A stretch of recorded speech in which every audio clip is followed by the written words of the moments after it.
What's up, guys? I'm Coach Jeremiah, and this is the last episode of Hub Builds. This episode, we're building the hub wall.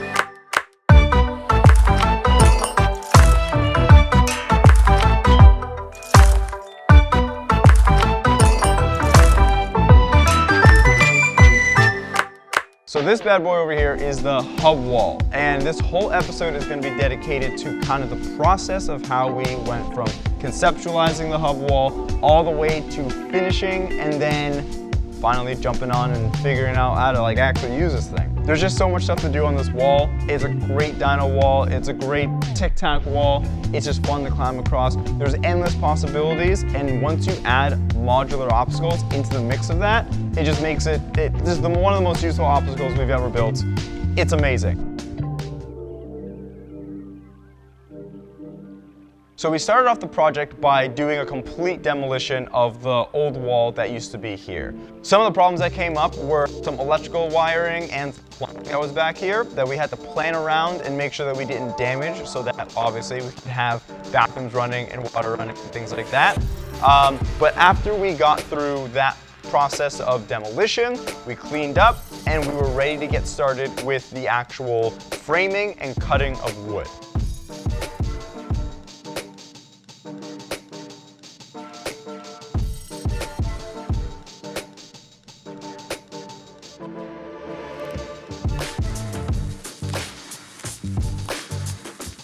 A really important thing about making frames is you want to make sure that everything is straight and square. One thing being off in one little part of the frame is going to cause a whole cascade of problems down the line. So we needed to make sure that we were being extra diligent on getting everything to be straight, square, and lined up so that every frame was straight and secure.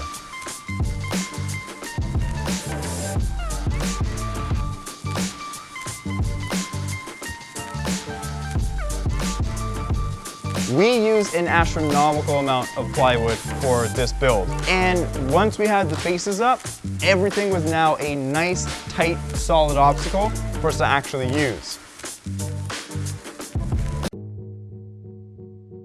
With the solid foundation of the hub wall pretty much finished, this next step is going to be the shoring up of the inside of the wall. Because while the outside has a pretty nice shell to it, we want to make sure that the inside also adds to the stability of the obstacle. So basically what we did here is we got a bunch of cuts very precisely made so that we could have some safety walls put in, and then we're putting in a ceiling so that people couldn't just climb in and out of these holes.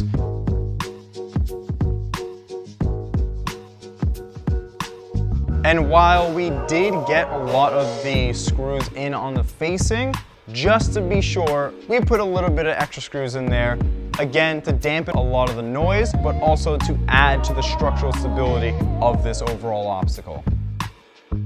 With everything shored up, screws in place, panels in place, solid foundation to the wall, this wall is not going anywhere. You could hit it with a truck.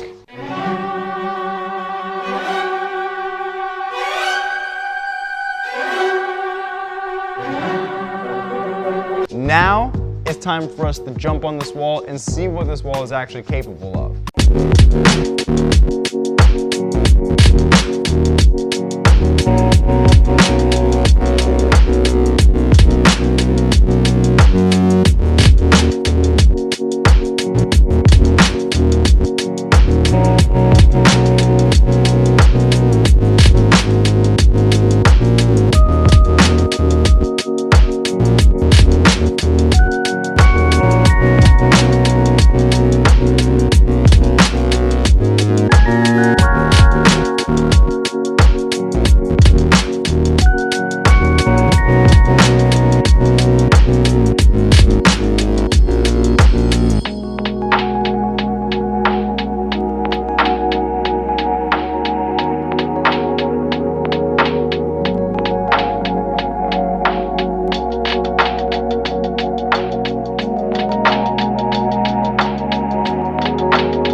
that jumping done, basically we got a ton of really good ideas of what we can do to take the wall from its raw state and find out how to get all these little details that we eventually put in.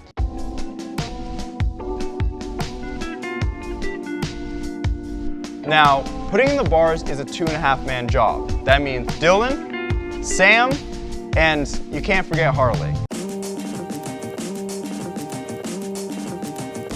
When we were getting the bars up, we basically had to do a lot of planning beforehand, especially because we were basically blindly putting a pipe from one end of the wall into the back end, but these bars are essentially floating in the air. So we needed to make sure that they aren't gonna move, and we needed to make sure that they're gonna be strong enough to hold someone's weight.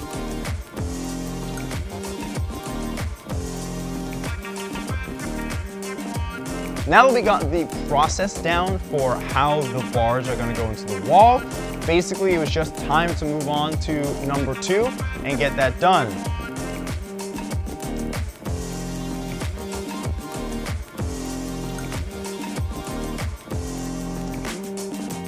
Thank you guys for watching this journey through us building the hub wall.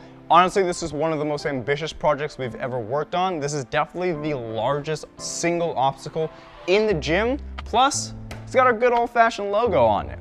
Now, doing all that hard work for the past couple months wasn't just for fun and games. We wanted to make sure that these obstacles are actually good for people to be jumping on. So, what we decided to do was we decided to get a bunch of our friends to come down, test out these obstacles, and do the craziest lines and jumps and all that other cool parkour stuff as big as they can on the stuff, and let us know what they thought. It looks a little something like this. Zoop, ba ba.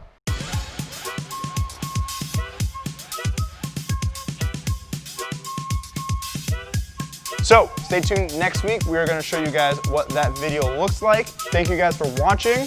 We appreciate if you like, comment, and subscribe. I've been Coach Jeremiah. You've been you, and we'll see you guys next week.